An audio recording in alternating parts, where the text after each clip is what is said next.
Hi, Rick Kaler. Thanks for joining me.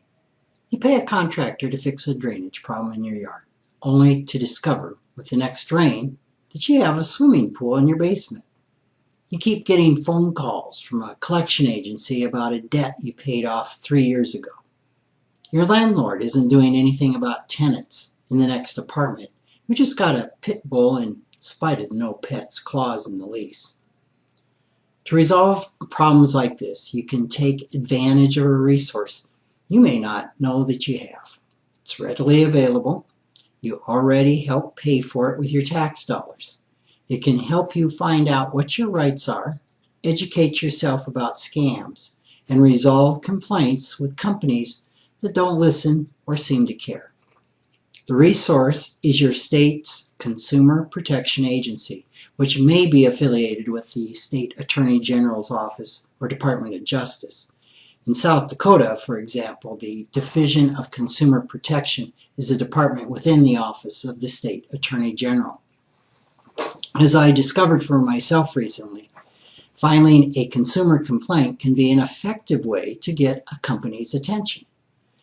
I had transferred a property to a land trust. Because of the change, the mortgagee rejected my next 2 payments, sending the mortgage to default. I began receiving harassing phone calls from the company's collection department, up to 2 a day.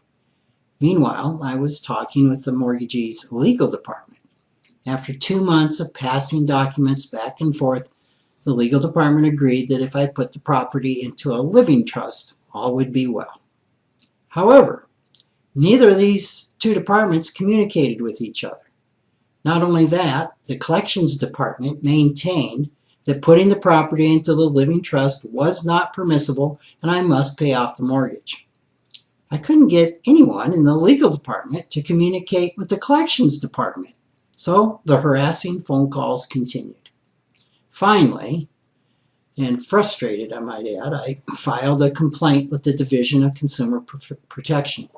The process was really pretty simple and straightforward. I completed a form online, attached electronic copies of my correspondence with the company, and submitted the complaint. I could have printed the form and mailed it along with paper copies, or I could have called the office and requested that a form be sent to me. Within just a real short period of time, maybe a week or 2, an investigator from the Consumer Protection Office had looked into the complaint, and a letter was sent from the Attorney General's office to the mortgagee, or to the mortgage company. Phone calls stopped almost immediately. A week after receiving the letter, the mortgage company had removed the payment stop and restored the account to its active status. They even apologized for any frustration caused Mr. Kaler. Well, in the course of browsing for the consumer complaint form, I realized that the Division of Consumer Protection is a useful resource for more than just resolving customer service problems. It also alerts the public about scams and warns about dubious enterprises like questionable charities. It provides information about privacy rights and how to protect yourself against identity theft. It offers education about state residents' rights and responsibilities as consumers, tenants, landlords, or borrowers. When you run into a problem with a business, the first course of action is always to work with the company directly. Most of the time, this is going to resolve the issue. If you are not heard, however, or you believe you have been defrauded, filing a consumer complaint may be the next step. Sometimes the government really is here to help you. Thanks for listening.